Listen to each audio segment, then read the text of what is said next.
All right, here we go.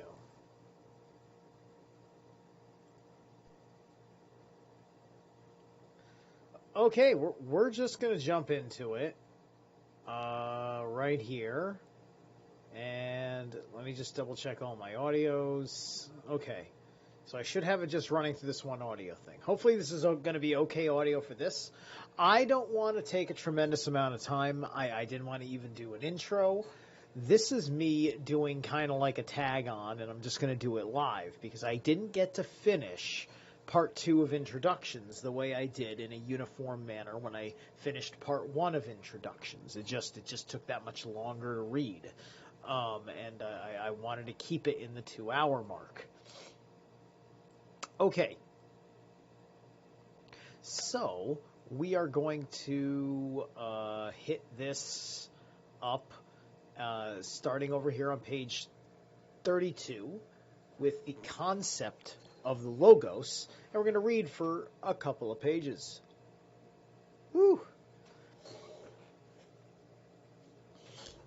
In Plato and Aristotle, the concept of, I'm assuming that's logos in Greek, has many competing significations, with no basic signification positively taking the lead. In fact, however, this is only a semblance which will maintain itself as long as our interpretation is unable to grasp the basic signification properly in its primary content. If we say that the basic signification of logos is discourse, then this word-for-word translation will not be validated until we have determined what is meant by discourse itself. So the first time he says discourse is under part 2 over here. So on this word, it says read, etc. See notes from 3P, 47H, and 25 above. So anyway, the real significance of discourse, which is obvious enough, gets constantly covered up by the later history of the word, and especially by the numerous and arbitrary interpretations which subsequent philosophy has provided. This logos gets translated, and this means that it is always getting interpreted as reason, judgment, concept, definition, ground, or relationship. It says here the word is Vernunft, Urteil, Begriff, definition, Grund, and Verhältnis.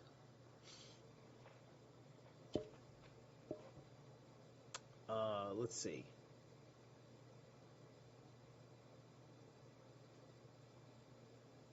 But how can discourse be so susceptible of modification that this logos can signify all the things we have lifted and in good scholarly usage, even if logos is understood in the sense of assertion, but of assertion as judgment? This seemingly legitimate translation may still miss the fundamental signification, especially if judgment is conceived in a sense taken over from some contemporary theory, of judgment. Logos does not mean judgment, and it certainly does not mean this primarily, if one understands by judgment, a way of binding something with something else, or the taking of a stand, whether by acceptance or by rejection. Logos, or discourse, means rather the same as this other word, to make manifest what one is talking about in one's discourse. And then we have offenbar machen das Woven in der Ried, die Ried ist. So there's that translation of the word read that the translator is making a point about. Aristotle has explicitly, or has explicated this function of discourse more precisely as This particular word, which we have, has an IV on it, which I don't know if that means anything. No, it doesn't mean anything. Okay.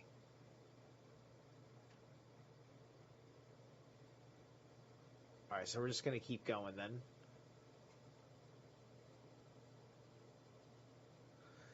The logos lets something be seen than this particular word. See, like that, I'm sorry that the lecture is crippled because I don't know these words in Greek. It's a limitation, but we build context and we try, right? And I will be somebody that has to tell people.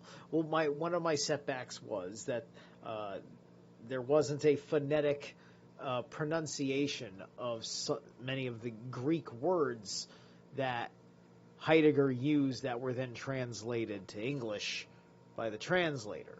Not all of them had been given their phonetic, or at least obvious phonetic context. Namely, what the discourse is about, and it does so either for the one who is doing the talking, or the medium, or for persons who are talking with one another, as the case may be.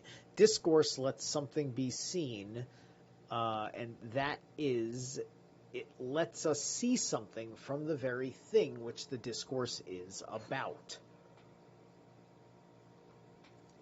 Von dem selbst herwoven die Rede ist. So there's that die Rede ist again, like with the other annotation. So he's making a point as to how the sentence got structured that way. Okay. In discourse, so far as it is genuine, what is said was gereditist, is drawn from what the talk is about, so that discursive communication in what it says in Irem Geskagden makes manifest what it is talking about, and thus makes this acceptable to the other party. This is the structure of the logos as this other word. This mode of making manifest in the sense of letting something be seen by pointing it out does not go with all kinds of discourse. Requesting, for instance, also makes manifest, but in a different way. When fully concrete, discoursing, letting something be seen, has the character of speaking, sprekens, vocal proclamation in words. The logos is this and indeed that particular Greek term, an utterance in which something is cited in each case. So he's speaking of a sense of logos has to have an invocation.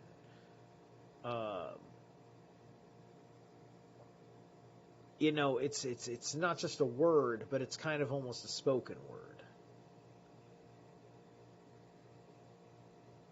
And only because the function of the logos as this other term lies in letting something be seen by pointing it out, can the logos have the structural form of this term.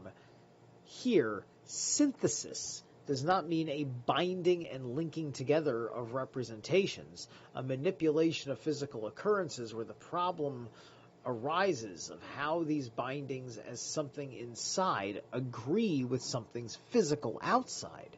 Here, this term has a purely apophantical signification and means letting something be seen in its togetherness. Beisamen, with something, letting it be seen as something.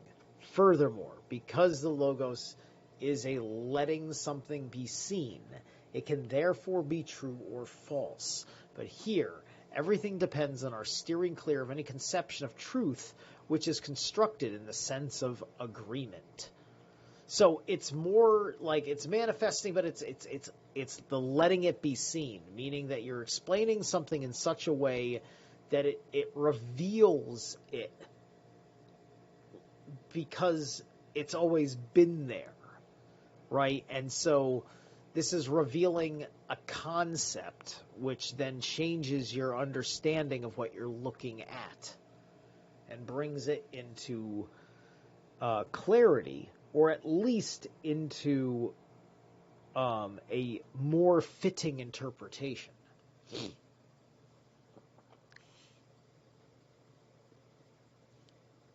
Furthermore, because the logos is I already read that agreement. Okay, this idea is by no means the primary one in the concept of, and being true of the logos as this means that in that.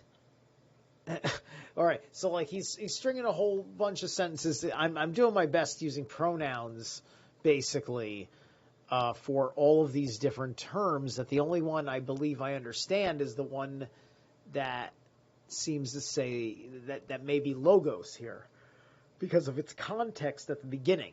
But the others are references that I don't have the down low on the conversation, right?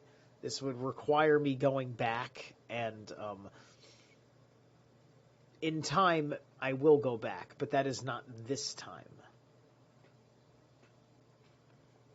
The entities of which one is talking must be taken out of their hiddenness and must let them be seen as something unhidden. So the logos here, like he's getting into the idea that the logos rising is also basically part of the shape, effectively the shape of your design. Right. This is the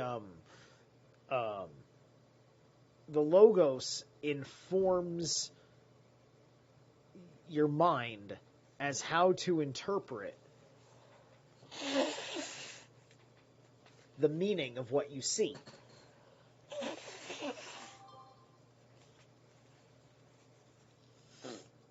Excuse me. Sorry about that. Thus, it would have a direct correlation to apocalypse, wouldn't it? That is, they must be discovered. The Greek word for truth are compounded of the privative prefix of D, which means not, and the verbal stem.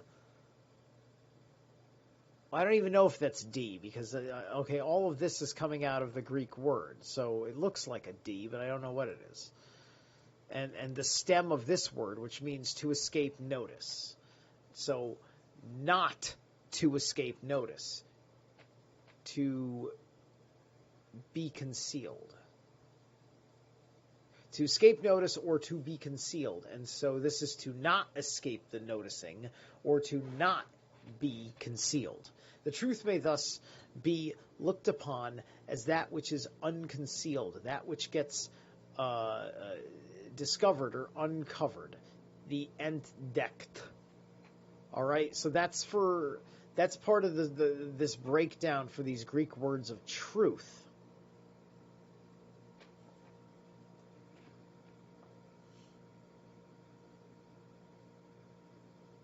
Similarly, being false, which I'm assuming is that word, amounts to deceiving in the sense of covering up, or verdecken, putting something in front of something in such a way as to let it be seen, and thereby passing it off as something which it is not. But because truth has this meaning, and because the logos is a definite mode of letting something be seen, the logos is just not the kind of thing that can be considered as the primary locus of truth. If, as has become quite customary nowadays, one defines truth as something that really pertains to judgment And if one then invokes the support of Aristotle with this thesis, not only is this unjustified, but above all, the Greek conception of truth has been misunderstood. Okay, so for number 2, it says, wenn man Wahrheit als das bestimmt was ikidlicht dem Ertel zukommt. You have to, I wonder who gets something out of me bothering to read every little annotation, which some of it is just an out of context German term. Okay, so where were we? We were down here. Justified above all the Greek conception of truth has been assigned. Okay, so then this term, the sheer sensory perception of something, is true in the Greek sense, and indeed more primordially than the logos, which we have been discussing. Okay, so whatever this term is, which I think that's the same word we've been talking about as their word for truth.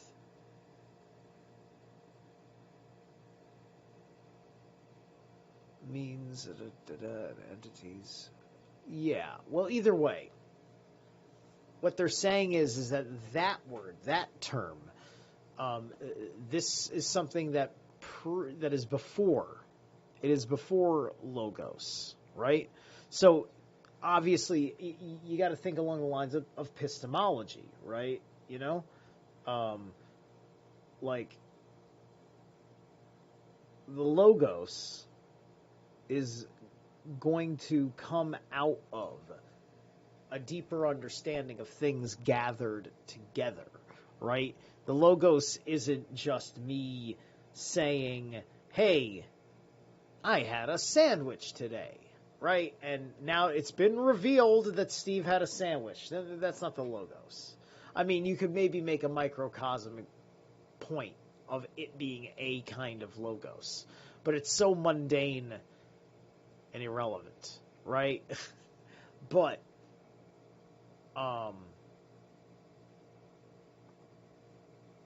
maybe you can't even perceive me and sandwiches, right? So how are you going to perceive me having one, right? And so you have to have a certain level of perception that brings the information together that your mind decodes in word. Hey, Susie Q, it's been forever. Oops, hold on a second. This little thing is in the way. There we are.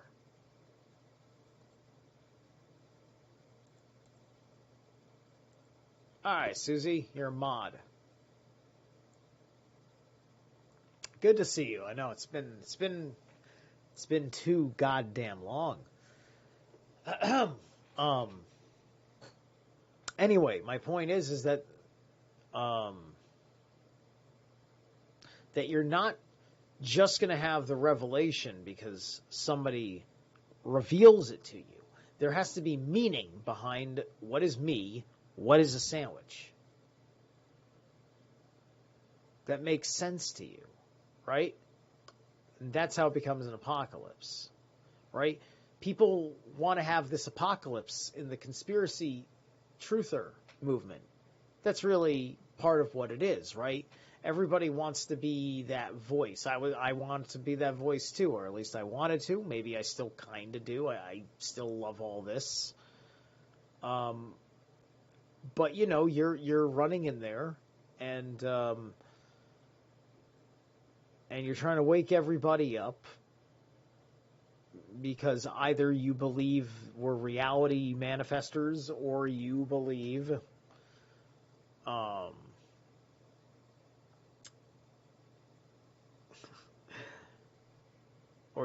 people need to be saved, etc., etc.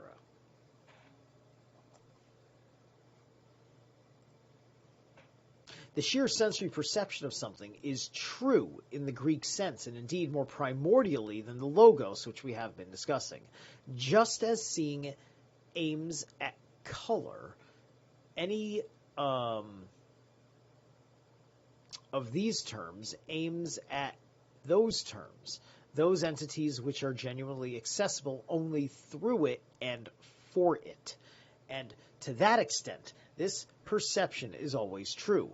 This means that seeing always discovers color, and hearing always discovers sound. Pure term here is the perception of the simplest determinate ways of being, which entities as such may possess, and it perceives them just by looking at them. Right, that's the whole believing is seeing, not seeing is believing. So he is saying that in the way the constructs of the mind all work all together, that that is how it works. All right, let's see here. Das schlicht hins Hand Vernamen der einfachsten seins Bestimmungen des Sehenden als solchen. That's for 3.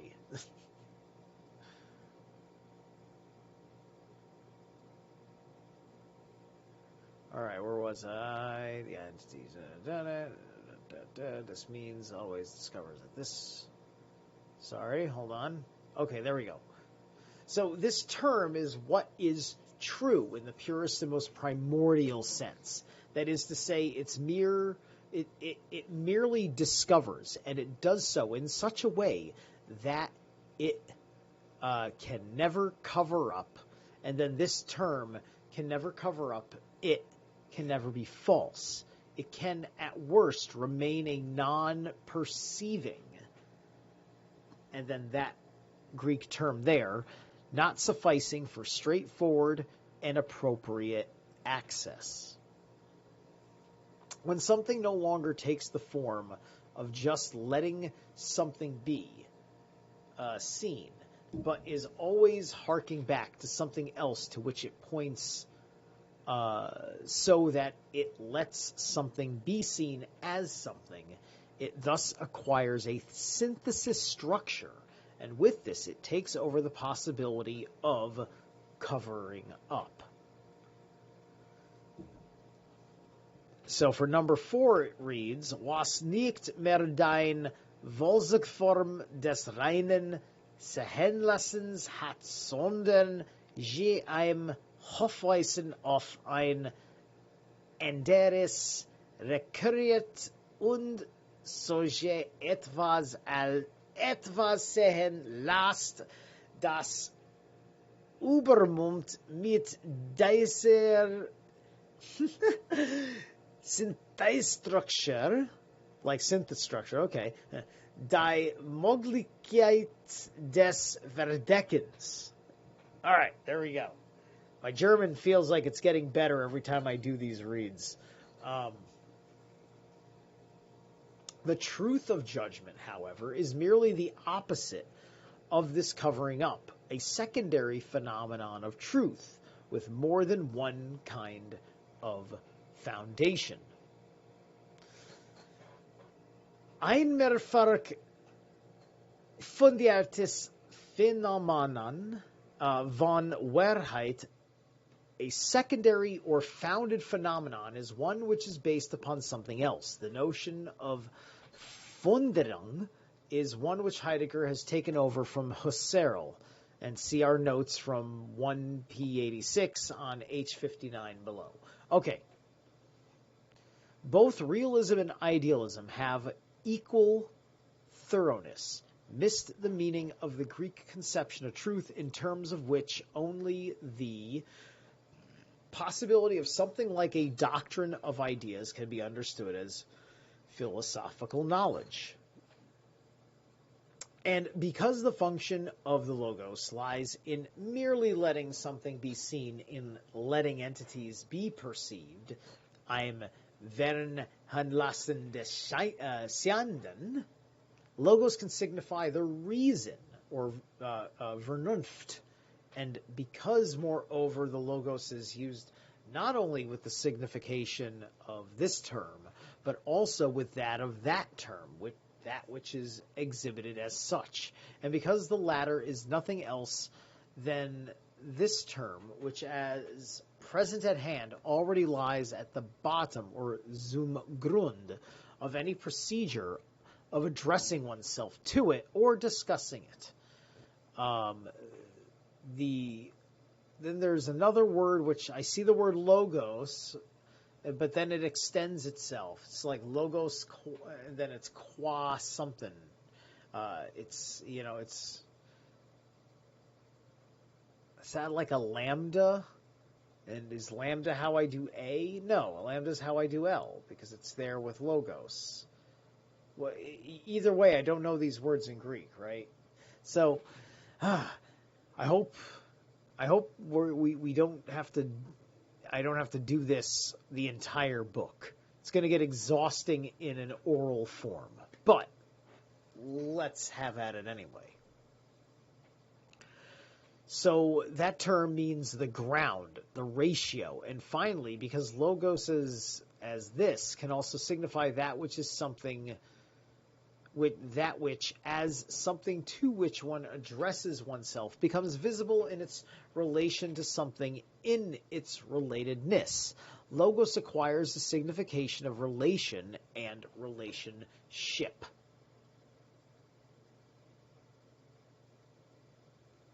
Okay. This is all for one. It's like half the page. All right, here we go. Heidegger is here pointing out that the word logos is etymologically akin to the verb represented there, which has among its numerous meanings those of laying out, exhibiting, setting, which meaning those of laying out, exhibiting, setting forth, recounting, telling a tale, making a statement.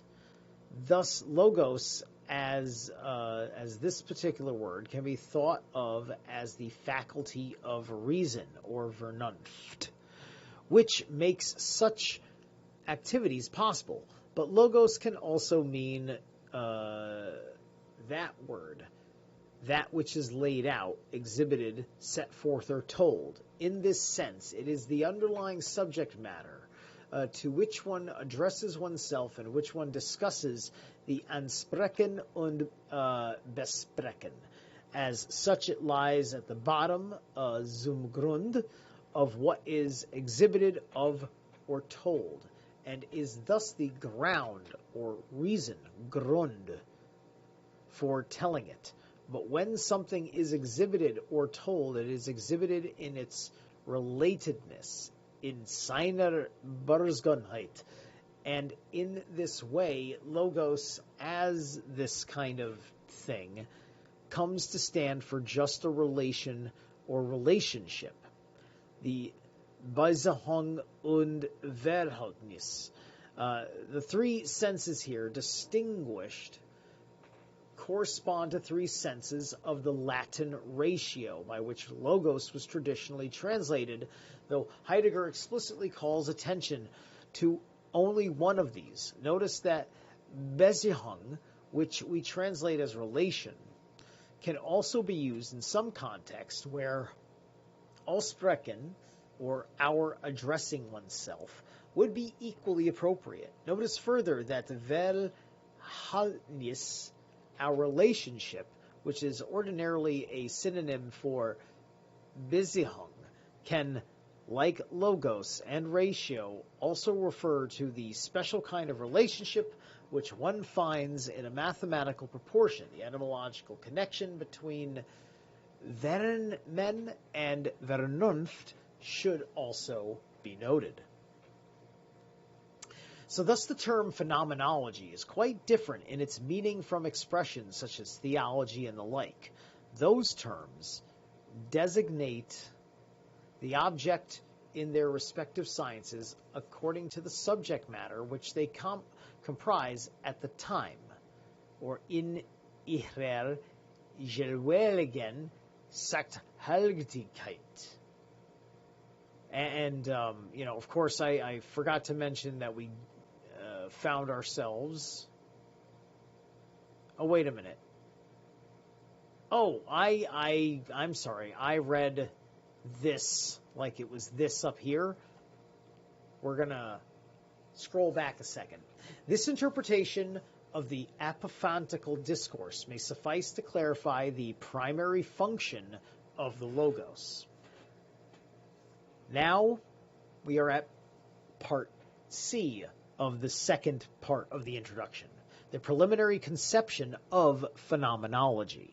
All right, now we're moving from, that was a whole focused section on the establishment of the logos in its relationship to being and time, and our relationship to design and things like that, right? Because he's getting into the epistemology behind these things that he has proposed. Getting way deep into the minutia and the nuance of these weeds as he's, like you're looking at the substructure of thought when you're getting into this, because you're breaking down the order of thinking and the order of interpreting into more and more microcosmic chunks of moments of bringing in initial information about the softness of a thing, the distant odor versus the approached odor of a thing, right?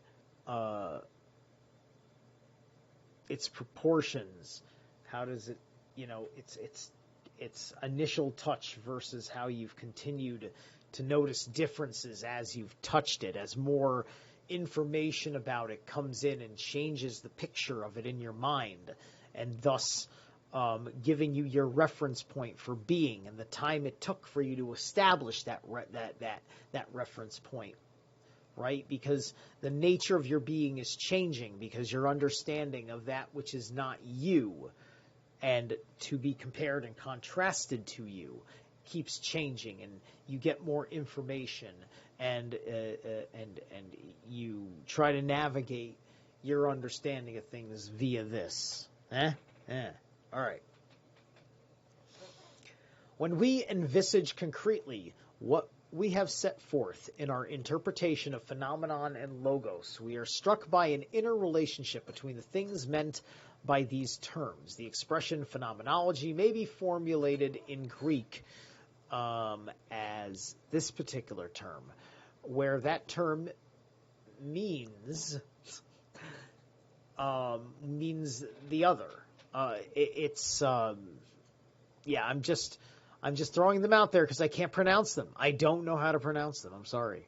Thus, phenomenology means that term, to let that which show itself be seen from itself in the very way in which it shows itself from itself. This is the formal meaning of that branch of research which calls itself phenomenology. But here we are expressing nothing else than the maxim formulated above to the things themselves. Thus the term phenomenology is quite different in its meaning from the expressions such as theology and the like. Those terms designate the objects of their respective sciences according to the subject matter which they comprise at the time.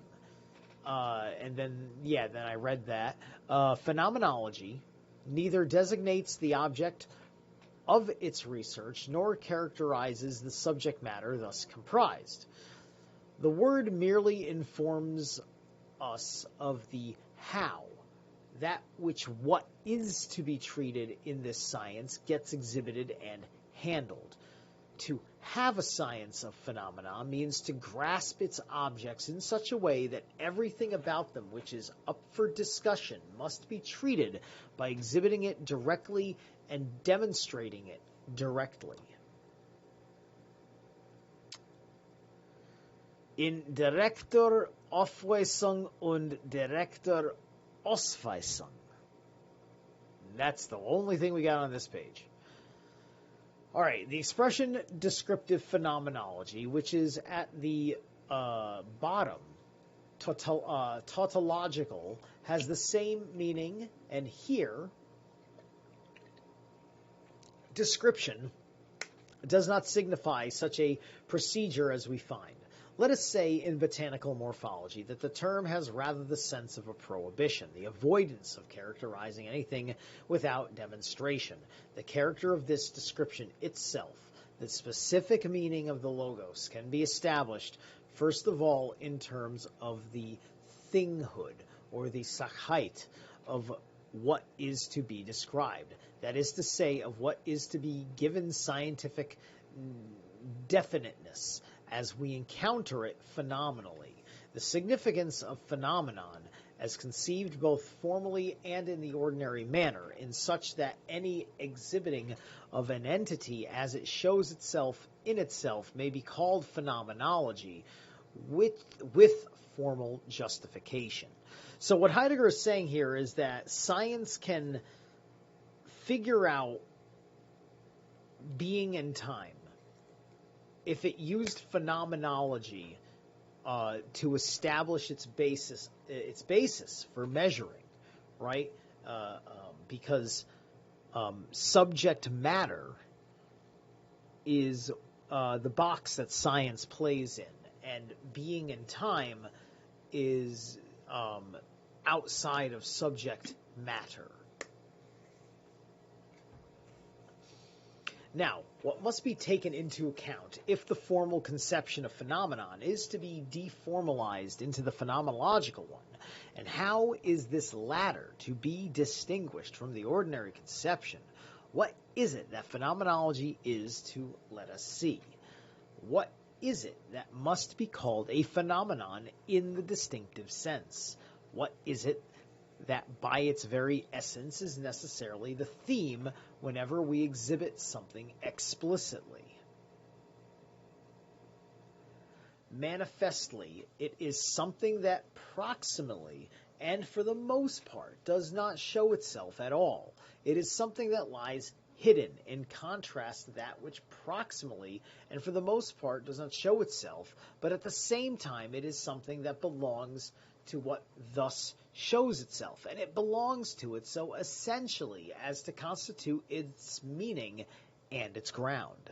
Yet, that which remains hidden in an egregious sense or which relapses and gets covered up again, or which shows itself only in disguise, is not just this entity or that, but rather the being of entities, as our previous observations have shown. This being can be covered up so extensively that it becomes forgotten, and no question arises about it or about its meaning. Thus, that which demands that it become a phenomenon, and which demands this in a distinctive sense and in terms of its own content as a thing, is what phenomenology has taken into its grasp thematically as its object.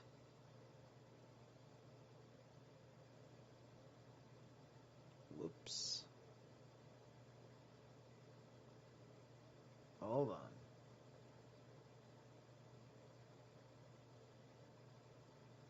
As its object. Yes. Oh, that was the end of the page. Great. Phenomenology is our way to access to what is to be the theme of ontology. And it is our way of giving it demonstrative precision. Only as phenomenology is ontology possible. All right, so you need phenomenology for ontology, is what he's saying. In the phenomenological conception of phenomenon, what one has in mind as that which shows itself, is the being of entities, its meaning, its modification, and derivatives.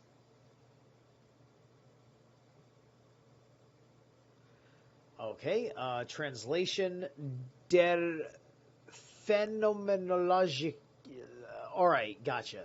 So, der phänomenologische Begriff von Phänomen meint als das Sich-Sein, das Sein des Seienden, Seinen Sinn, Modifikationen und Derivat. All right, there we go. Germans, forgive me for butchering your badass language. But anyway,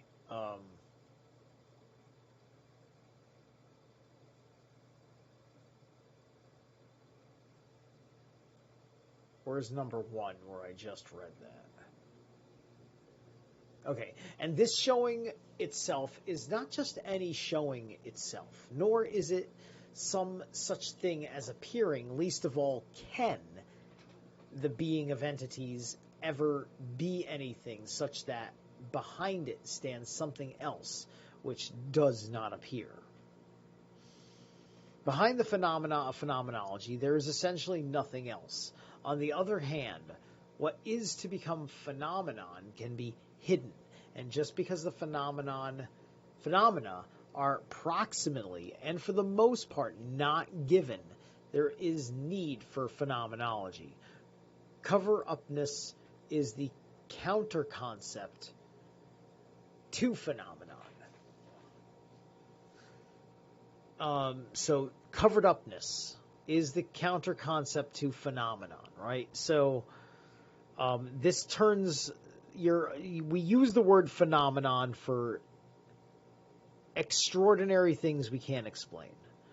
Well, typically they're extraordinary because they can't be explained. And when you've seen something completely alien to you for the very first time, the only word that you got for it is, as it's a thing that's happening. It's a phenomenon, right?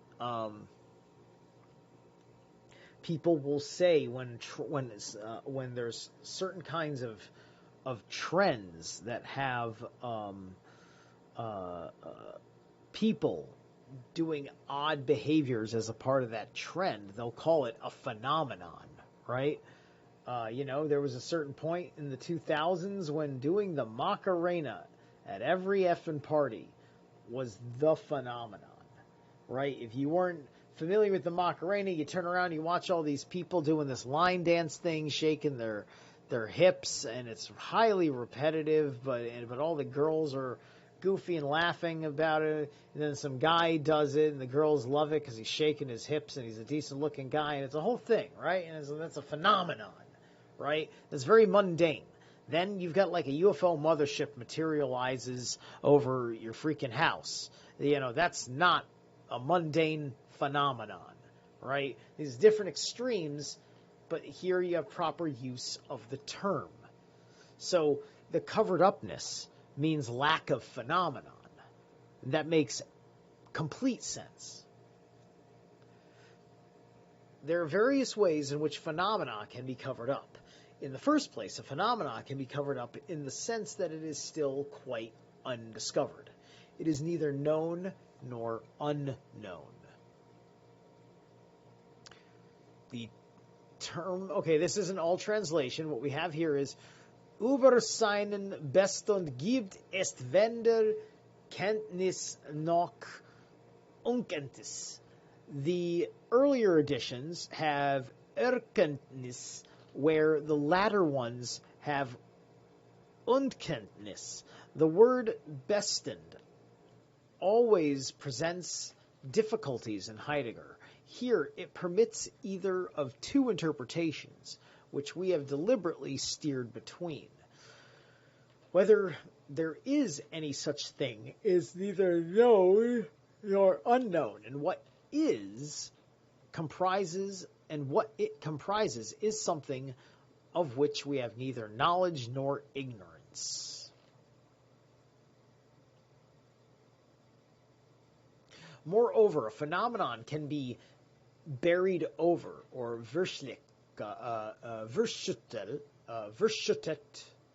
This means that it has at some time been discovered, but has deteriorated, verfil, to the point of getting covered up again. This covering up can become complete, or rather, and as a rule, what has been discovered earlier may still be visible, though only as a semblance.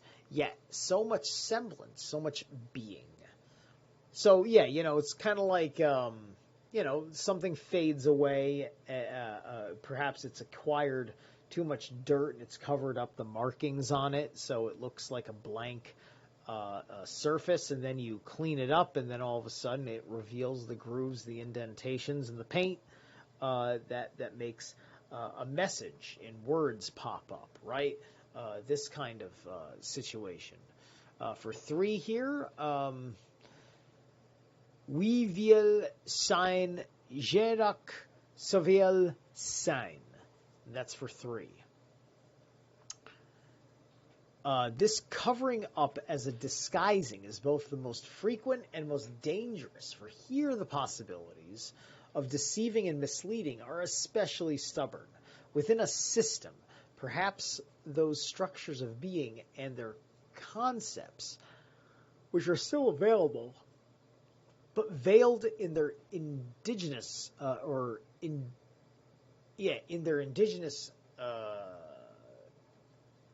character, may claim their rights. For when they have been bound together constructively in a system, they present themselves as something clear, requiring no further justification, and thus can serve as the point of departure for a process of deduction.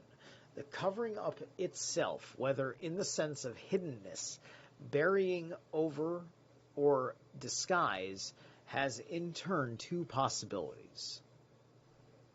There are coverings up, which are accidental. There are also some which are necessary, grounded in what the thing discovered consists in. Der besten der des Entdeckten. Whenever a phenomenological concept is drawn from the primordial sources, there is a possibility that it may degenerate if communicated in the form of an assertion. It makes me think about some of the ways that we're talking about this stuff. It seems like this kind of backs up some of the stuff that I've liked said from classic lectures from James True, such as the Eye of Ra lecture. I think that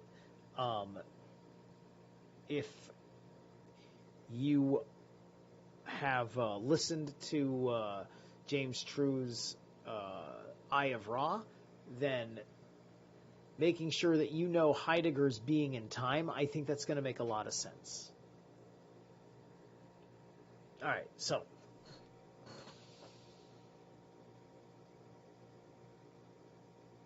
where are we at here? Okay. All right, this is a whole page where I don't have to interrupt it with annotations. There's a possibility that it may degenerate if communicated in the form of an assertion.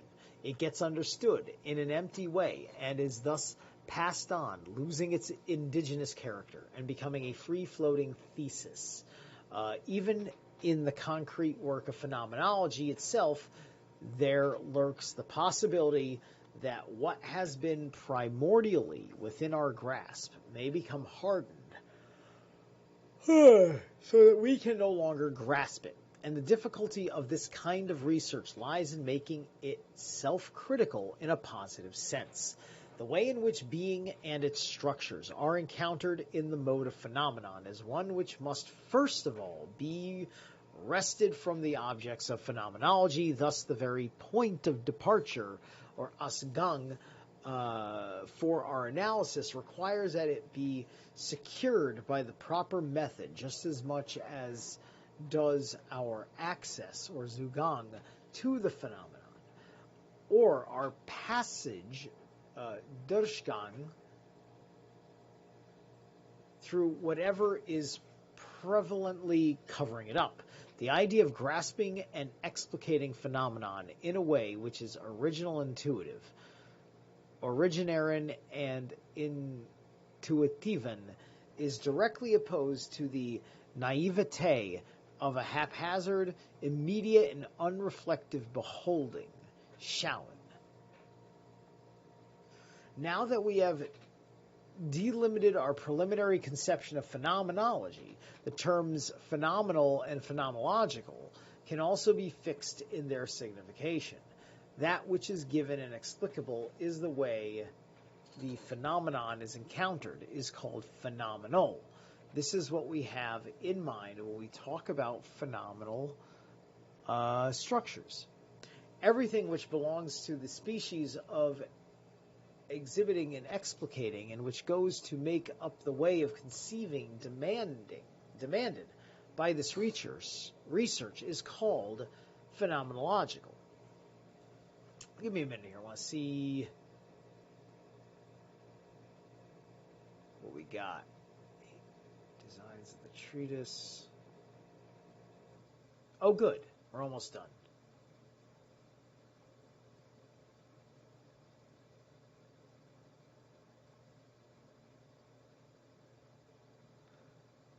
Okay, time of being, the Zugang, Shaolin. Because phenomena, as understood phenomenologically, are never anything but what goes to make up being, while being is in every case the being of some entity, we must first bring forward the entities themselves, if it is our aim that being should be laid bare, and we must do this in the right way. These entities must likewise show themselves with a kind of access which genuinely belongs to them, and in which this way the ordinary conception of phenomenon becomes phenomenologically relevant. If our analysis is to be authentic, its aim is such that the prior task of assuring ourselves phenomenologically of that entity, which is to serve as our example, has already been prescribed as our point of departure. With regard to its subject matter, phenomenology is the science of the being of entities. Ontology is explaining the task. Is the science of the being of entities, ontology.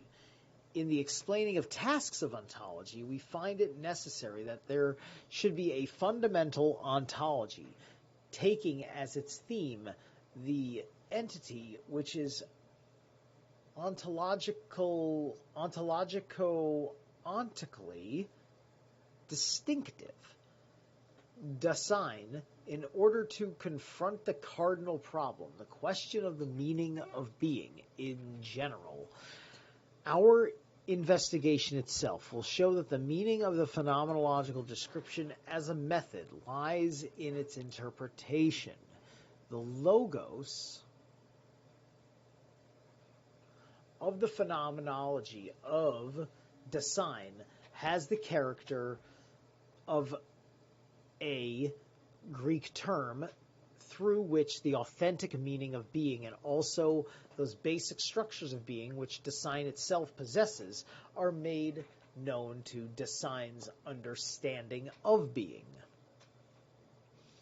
The phenomenology of Dasein is a hermeneutic in the primordial significance of this word, where it designates this business of interpreting, but to the extent that by uncovering the meaning of being and the basic structure of Dasein in general, we may exhibit the horizon for any further ontological study of those entities which do not have the character of Dasein.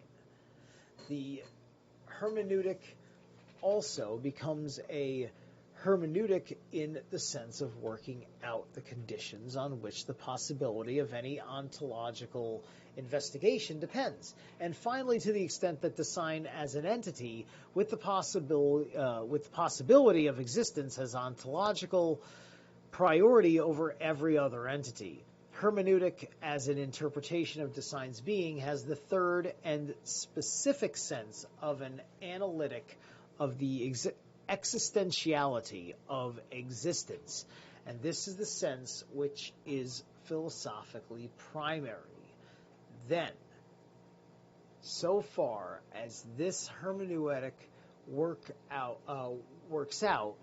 defines historicality ontologically as the ontical condition for the possibility of historiology. It contains the roots of what can be called hermeneutics only in derivative sense, the methodology of those humane sciences which are historiological in character. Whew, there's a lot of terms that just, they kind of go in and out of themselves consistently, so I kind of sounds like I'm repeating myself and just adding the little suffixes or prefixes. Because like I said, this is getting into the nuance. This is digging into the weeds, right? This is getting onto an atomic structure of epistemology in many respects. Being, as the primary theme of philosophy, is no class or genus of entities, yet it pertains to every entity. Its universality, its universality is to be sought higher up. Being and the structure of being lie beyond every entity and every possible character which an entity may possess. Being is the transcendence pure and simple. Hold on a second before I do that. Right? Okay. Sein und Seitenstruktur liegen über jedes Send und jed möglich sind bestimmt eins Senden hinaus sein ist das Transzendenz schlechthin. There we go. All right, I did it. I got through all the German. All right. Being as the basic theme of philosophy is no class of genus of entities, yet it pertains to every entity. Its universality is to be sought higher up. Being and the structure of being lie beyond every entity and every possible character which an entity may possess. Being is the transcendence pure and simple. Oh, I read all that already. And the transcendence of designs being is distinctive that it implies the possibility and necessity of the most radical individuation. Every disclosure of being as a transcendence is transcendental knowledge. Phenomenological truth, the disclosedness of being, is veritas transcendentalis. And so he mentions individuation, which is probably something he's picking up from Jung. Ontology and the phenomenology are not two distinct philosophical disciplines. Among others, these terms characterize philosophy itself with regard to its object and its way of treating that object. Philosophy is universal phenomenological ontology and takes its departure from the hermeneutic of design, which as an analytic of existence has made fast the guiding line for all philosophical inquiry at the point where it arises and to which it returns. The following investigation, which would have been possible, which would have been possible if the ground had not been prepared by Edmund Husserl, with those Logisch Untersuchungen phenomenology first emerged. Our comments on the preliminary conception of phenomenology have shown that what is essential in it does not lie in its actuality as a philosophical movement, or Richtung. Higher than actuality stands possibility. We can understand phenomenology only by seizing upon it as possibility. With regard to the awkwardness and inelegance of expression in the analysis to come, we make remark that it is one thing to give a report in which we tell about entities, but another to grasp entities in their being. For the latter task, we lack not only most of the words, but above all, the grammar. If we may allude to some earlier researches on the analysis of being, incomparable on their own level, we must compare the ontological sections of Plato's Parmenides, or the 4th chapter of the 7th book of Aristotle's Metaphysics, with a narrative section from Thucydides. We can see that altogether unprecedented character of those formulations which were imposed upon the Greeks by their philosophers, and where our powers are essentially weaker, and where, moreover, the area of being to be disclosed is ontologically far more difficult than that which was presented to the Greeks. The harshness of our expression will be enhanced, and so will the minuteness of details with which our concepts are formed. Right, because we live in a higher degree of detailed-oriented world now. We strive upon the details as our mark of sophistication, and perhaps there's truth to that. So, we got 8 over here. Design the treatise, which is just going to wrap up the introductions. And then I'm going to look at this real quick, and then we're going to call it. 8. Design of the treatise. The question of the meaning of being is the most universal and emptiest of questions, but at the same time it is possible to individualize it very precisely for any particular design. If we are to arrive at the basic concept of being and to outline the ontological conception which it requires and the variations which it necessarily undergoes, we need a clue which is concrete. We shall proceed towards the concept of being by way of an interpretation of a certain special entity, the sign in which we shall arrive at the horizon for the understanding of being and for the possibility of interpreting it.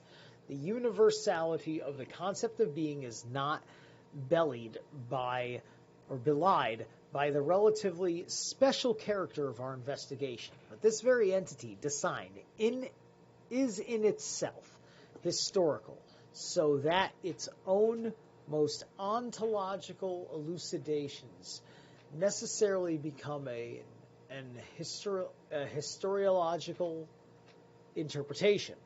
Accordingly, our treatment of the question of being branches out into 2 distinct tasks, and our treatise will thus have 2 patterns.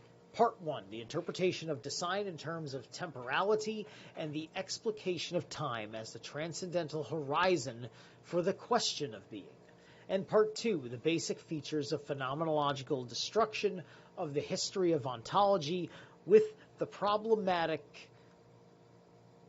of temporality as our clue.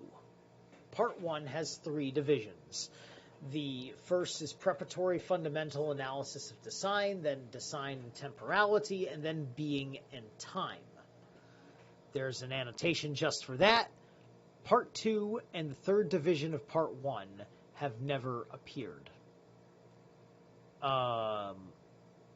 Interesting. I wonder what that means. Part 2, likewise, has 3 divisions.